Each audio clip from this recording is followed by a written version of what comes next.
Hello friends, ఎలా ఉన్నారు అందరు? నేనైతే చాలా బాగున్నాను. ముందుగా పప్పుని కడుక్కొని ఇలా పొయ్యి మీద పెట్టుకొని ఇలా ఉడికించుకోవాలండి. ఇలా పప్పు ఉడికిన తర్వాత బెల్లాన్ని ఇలా తురుముకోవాలి. సన్నగా తురుముకున్న తర్వాత పప్పుని చాలా మెత్తగా ఉడికించుకోవాలి. ఇలా చూపిస్తున్నాను కదండి, చూపించినంత బాగా ఉడకాలి. ఉడికిన తర్వాత ఇలా ఉడికిన తర్వాత పప్పు గింజలు అనేటివి ఇట్లా పలగాలండి. పలిగితే అది మిక్సీలో వేసినప్పుడు మనకు పేస్ట్ లాగా వస్తుంది పూర్ణము. ఇలా మొత్తము ఈ వాటర్ని మొత్తం సపరేట్గా చేసుకోవాలి. వేరే బౌల్లోకి వంపేసుకోవాలి. వంపేసుకున్న తర్వాత ఇలా వస్తుంది. ఇలా వచ్చిన దానికి బెల్లం యాడ్ చేసుకోవాలి. బెల్లం వేసుకొని కలుపుకోవాలి. ఇక వాటర్ ఇలా సపరేట్గా చేసుకొని దీన్ని సాంబార్ లాగా పెట్టుకోవాలి. మళ్ళీ సపరేట్గా చేసుకొని సాంబార్గా పెట్టుకోవాలి. తర్వాత ఇందులో బెల్లం యాడ్ చేస్తున్నానండి. బెల్లం యాడ్ చేసి బాగా కలుపుకోవాలి. మొత్తము బెల్లం కరిగినంతసేపు దాన్ని బాగా ఉడికించాలి. పప్పు బెల్లం రెండింటిని ఉడకకపోతే పోలేలు అనేటివి భక్ష్యాలు పాడైపోతాయి. మంచిగా రెండు బాగా కలిపి మంచిగా ఉడకాలి. బెల్లం అంతా కరిగిన తర్వాత ఇలా అవుతుందండి. ఇలా అవినాక దాన్ని మంచిగా ఉడకనివ్వాలి. రెండింటిని స్టవ్ మీద పెట్టి దగ్గరికి అయిన దాకా ఉడకనివ్వాలి. లూజ్గా ఉంటే మనకు మిక్సీ వేయడానికి కష్టమవుతుంది. పూర్ణం లూజ్ అయిపోతుంది. మొత్తము పోలీలు చేయడానికి భక్ష్యాలు చేయడానికి రావు.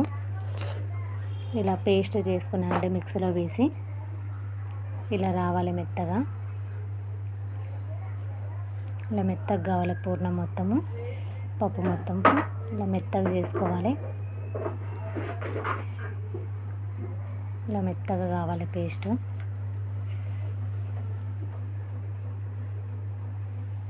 ఇలా చేసుకొని తర్వాత మనము భక్ష్యాలకి పిండి తడుపుకోవాలండి. మేము ఆల్రెడీ ముందుగానే పిండి తడుపుకొని పెట్టుకున్నాము. అది మెత్తగా ఉండాలి. ఇలా పూర్ణం పెట్టుకునేటప్పుడు ఇలా చిన్నగా పిండి ముద్ద తీసుకొని దాన్ని ఇలా వెడల్పుగా అనుకోవాలి. వెడల్పుగా అనుకొని దానిలో పూర్ణం ఉండ పెట్టాలి. ఇలా చూపిస్తున్న విధంగా చేయాలండి.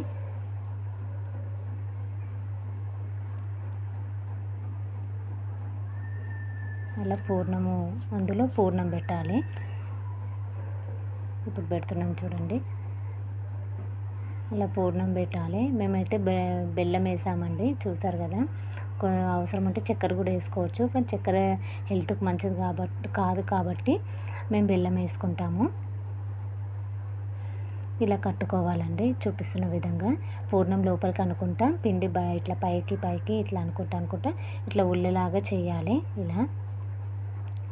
ఇలా చేయాలి. చేసుకొని పైకి పిండి ఇట్లా అనేసి దాన్ని మూసేయాలండి. పూర్ణాన్ని ఇట్లా మొత్తం మూసేసేయాలి. పూర్ణం కనిపించకూడదు. లేకపోతే మనం తాల్చేటప్పుడు పూర్ణం బయటకు వస్తుంది. అప్పుడు భక్ష్యాలు మంచిగా రావు, విరిగిపోతాయి.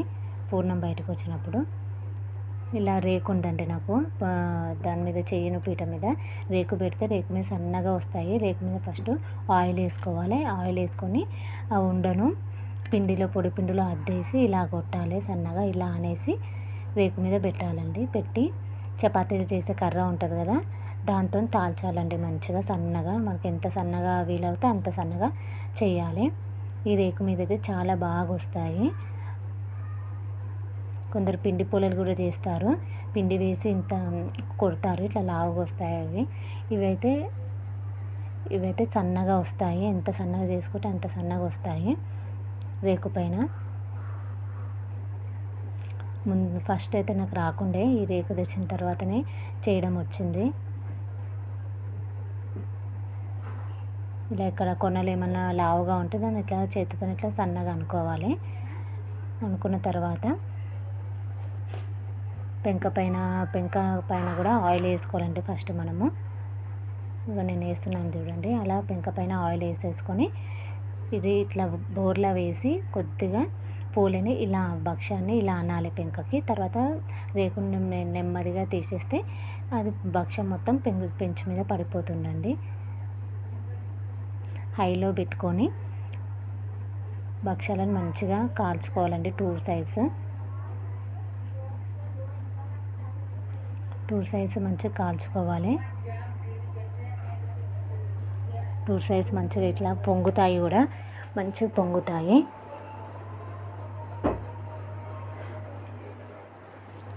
మాది లైట్గా పొంగుతుండదు చూడండి. టూ సైడ్స్ కాల్చుకొని మళ్ళీ దాన్ని మలవాలండి. ఇట్లా మలిచి ఇట్లా చేసుకోవాలి. మేము అన్నీ